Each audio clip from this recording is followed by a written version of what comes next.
aleluia, o tema, Romanos capítulo 15.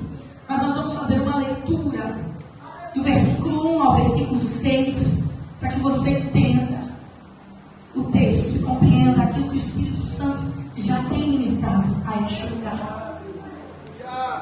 Romanos capítulo 15. Irmãos, olha, eu vou ser sincera com vocês. A nossa vontade é pregar muitas coisas, mas nós temos que ser direcionados pelo Espírito Santo. Eu poderia ministrar tantas palavras, eu poderia dizer de tantos exemplos de homens e mulheres que unidos venceram, mas o Senhor diz: não fuja do texto. Então nós vamos ler Romanos capítulo 15 e nós vamos compreender aquilo que o Senhor quer falar conosco. Romanos capítulo 15 diz assim: Cristo dá-nos o exemplo da abnegação. Mas nós que somos fortes, devemos suportar as fraquezas dos fracos e não agradar a nós mesmos. Portanto, cada um de nós agrade ao seu próximo no que é bom para edificação. Porque também Cristo não agradou a si mesmo. Mas, como está escrito, sobre mim caíram as injúrias dos que te injuriavam. Porque tudo o que dantes foi escrito para o nosso ensino, foi escrito para que, pela paciência e consolação das Escrituras, tenhamos esperança. Ora, o Deus de paciência e consolação vos concede o mesmo sentimento uns para com os outros, segundo Cristo Jesus, para que concordes a uma boca, glorifiqueis ao Deus e Pai de nosso Senhor Jesus Cristo. E você diz amém. Feche os teus olhos. Espírito Santo de Deus, uma vez mais nos colocamos na tua presença, Senhor, pedindo a tua graça, a tua misericórdia, Jesus. Senhor, fala com esta igreja na qual é lavada, remida pelo sangue do Cordeiro, uma igreja compromissada e que te ama, Jesus. É mais um contexto unificado e que o teu nome seja reverenciado, que toda a glória seja dada a ti. Tributamos, Senhor, aleluia. Tributamos, Senhor, glória. Tributamos louvores, Senhor. Mas que a tua glória desça e nos renova, nos transforme, nos batize, nos restaure, nos levante como boca de profeta nesta noite. Faça o teu querer mais uma vez, em nome de Jesus, Senhor. E você diz amém. Amém. Queridos, a palavra do Senhor, tema, se diz: um só coração e uma só voz. O apóstolo Paulo, ele escreve carta aos Romanos, e ele está em sua terceira viagem. Ele vai escrever essa carta a um grupo de pessoas. E você vai me perguntar: não, Mariana, qual grupo de pessoas? Eu vou te dizer: é um misto de judeus e gentios não judeus convertidos. Então ele está escrevendo para dois tipos de pessoas que estão no mesmo ambiente. Diga, mesmo ambiente. Ok? Eles estão no mesmo lugar. Uns são judeus, nascidos judeus, criados judeus, conhecem da lei, conhecem de tudo. E outros são gentios. Quem são esses gentios? São como nós, que fomos encontrados no meio do caminho e colocados, enxertados no corpo de Cristo. Mas a Bíblia vai dizer que o apóstolo Paulo está escrevendo a estes irmãos, dizendo a ele, para eles, por quê? Porque está tendo uma guerra. Escuta isso. É uma igreja que, aleluia, adora o Senhor, glorifica o Senhor, mas está tendo uma guerra de diferença cultural religiosa. Quem é judeu está dizendo para aquele que chegou agora: olha, nós somos os preferidos, nós temos os lugares aqui, você chegou depois, você não é o escolhido, você não é da promessa. Quem está chegando agora talvez também está chegando com requisitos do mundo e talvez quer contender essa lá. Agora, o apóstolo Paulo, ele vai se levantar, ele vai direcionar aos irmãos e vai dizer: vocês que são fortes, suporte aqueles que são mais fracos. Ou em outra palavra, Paulo está dizendo: vocês que são maduros, seja cabeça e não vão por aquilo que os seus irmãos estão dizendo, mas sejam cabeça, sejam maduros. Escuta, escute uma coisa.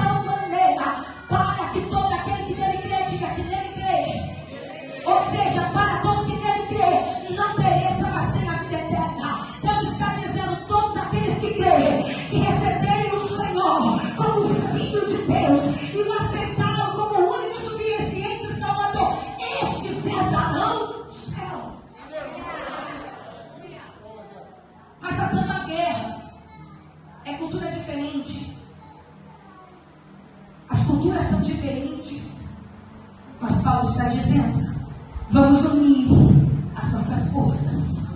Vamos unir. Unir significa tornar um. Diga, tornar um. Vamos unir. Nós devemos nos unir para vencermos. Mariana, quem é Paulo? Paulo é um improvável. Paulo é um gentil. Paulo não é judeu. Paulo é um gentil. Ele chegou depois. Ele foi alcançado pela graça depois. Paulo, ele se levanta para fazer a vontade do Senhor. Mas quem ele era, irmã Mariana, antes de servir ao Senhor? Ele era um perseguidor de cristão. Matava crente. Ele executava crente. Apedrejava. Matava ao fio da espada. Apedrejamento. Fazia coisas horríveis com quem era chamado de filho de Deus. Mas a boca do povo não havia solução. Não havia graça.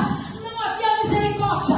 Mas um dia o Senhor o encontrou. Um dia o Senhor o achou. Um dia o Senhor o chamou. E lá o Senhor, aleluia, o cegou. Teve um encontro com ele e mudou a sua história. Paulo, no meio do caminho de Damasco, teve um encontro com o Senhor. Ali o Senhor vai perguntar: Paulo ou Saulo? Saulo, por que você me persegue? Agora escuta, o Senhor, ele vai direcionar Ananias a ir à casa a qual Saulo, ou Paulo, como você vai entender, está. Ananias talvez querendo justificar e dizer talvez ao Senhor, pastor Fabiano, mas o Senhor sabe quem ele é. O Senhor sabe como ele matava os homens e mulheres de Deus. Mas o Senhor diz para ele que ele é um vaso escolhido. Sabe por quê, queridos? Aleluia, os judeus estavam no tempo da lei, porque errou mata, errou apedreja, errou tira para fora. Mas o Senhor veio para o tempo da graça. Errou tem perdão, errou tem misericórdia, errou tem conserto. A lei aponta o erro, mas a graça aponta Jesus Cristo.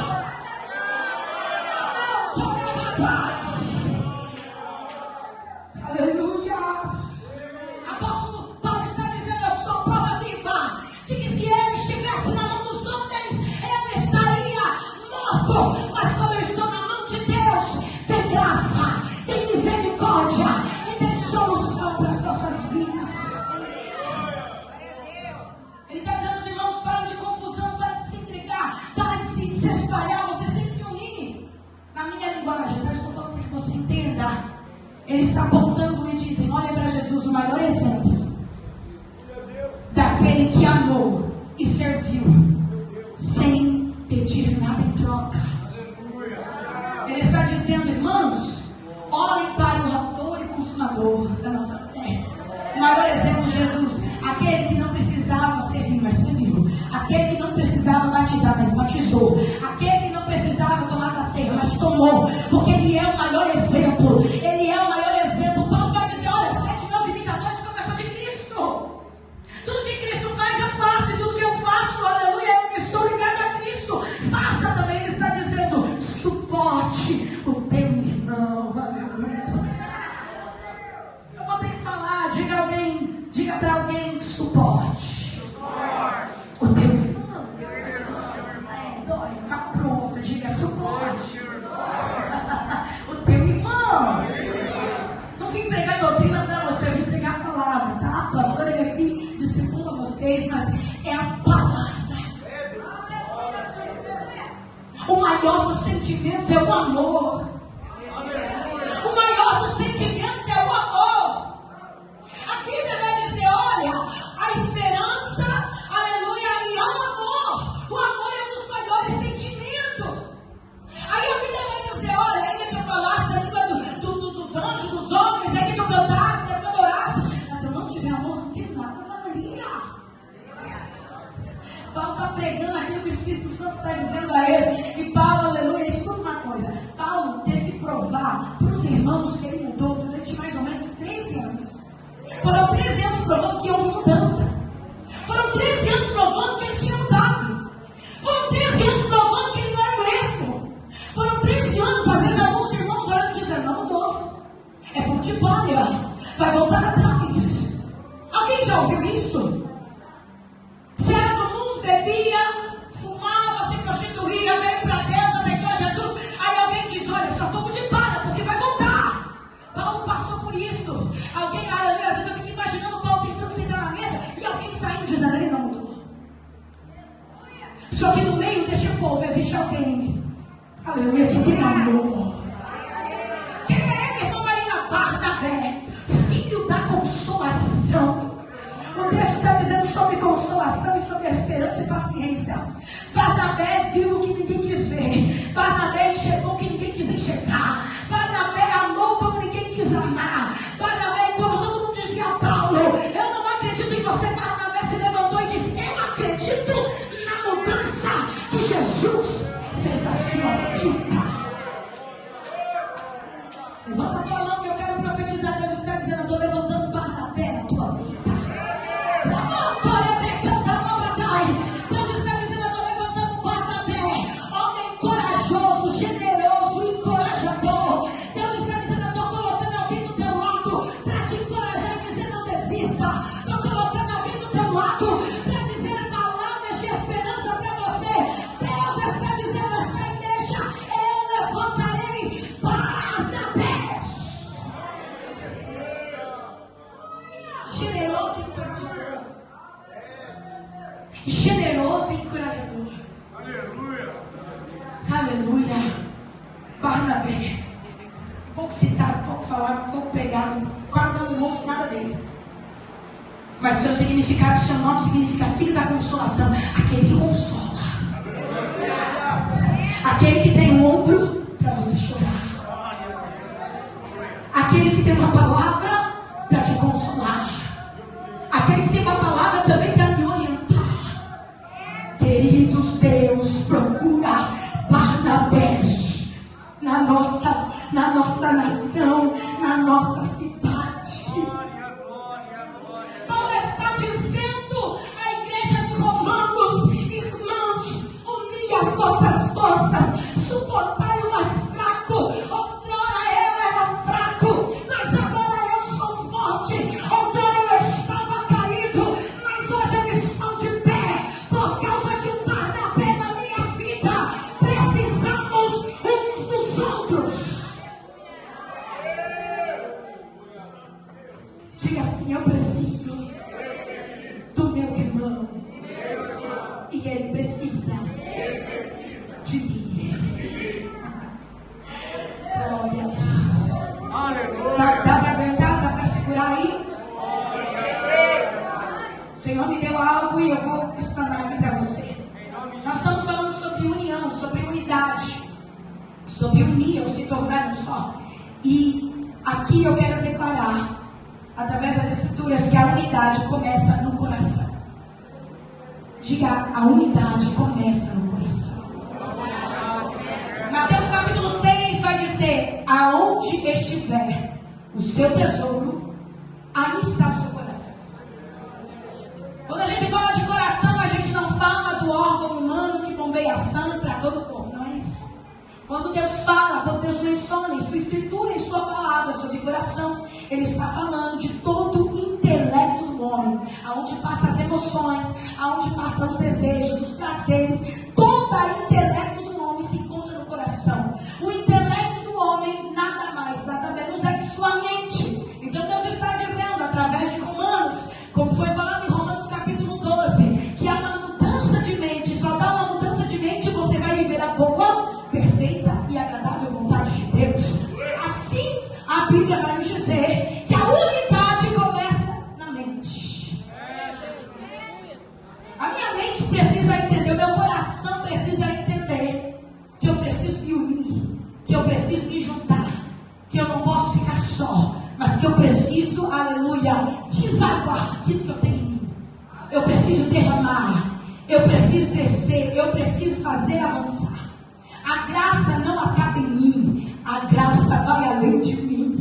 A graça não permanece só em mim, a graça alcança minha casa, minha família, meus vizinhos, minha cidade, minha nação.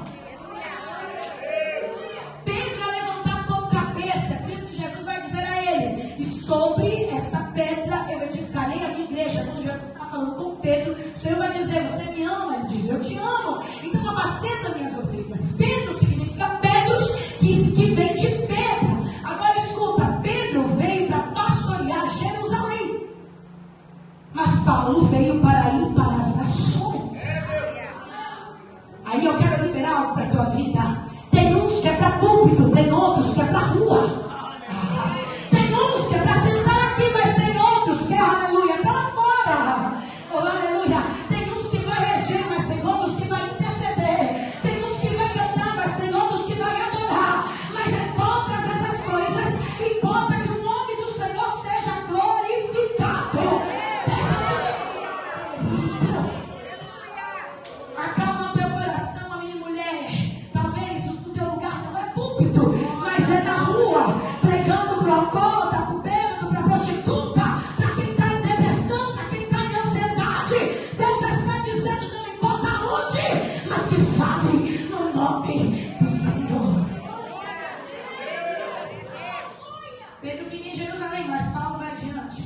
Pedro permanece em Jerusalém, mas Paulo vai até os confins da terra.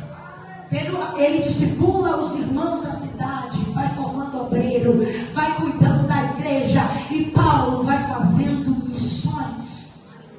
Agora escuta, ele começa a dizer através desta palavra que nós devemos suportar os nossos irmãos que estão mais fracos. Fracos no que? Na fé? Não, os primeiros passos deles, os primeiros passos é difícil. Não é? Você já não foi um novo convertido?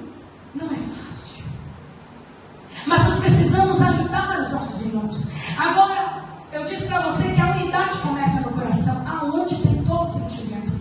Existe o coração alegre, mas também existe o coração triste. Existe o coração corajoso, mas também existe o coração covarde. Escuta, eu estou falando do lugar aonde nós precisamos entender que há unidade. Existe o coração, aleluia, ansioso, mas também existe o coração calmo. Mas Deus dissera ao meu coração para liberar essa igreja, independente qual seja o teu coração, independente qual seja o sentimento que há dentro dele, dentro dessa noite e neste lugar, Deus está dizendo: nenhum pode ser maior do que a presença de Deus. Porque não servimos por sentimento, servimos por decisão. Estar aqui não é sentimento. Eu não adoro porque estou feliz, eu não adoro porque estou alegre. Entenda que às vezes você está quebrando, mas adora mesmo assim, porque servir não é sentimento, servir é decisão, servir é decisão, servir é decisão. E quantos decidiram estar aqui? É a mesma coisa, a união é decisão. Aleluia! Eu preciso fazer isso, pastor. Não sei se aqui pode, mas a gente tem que fazer às vezes, né? Pega na mão do teu irmão, diga a ele: eu escolhi amar a sua vida. Diga: eu escolhi suportar a sua fraqueza. Diga assim: às vezes eu sou chato. Às vezes eu sou E às chato. vezes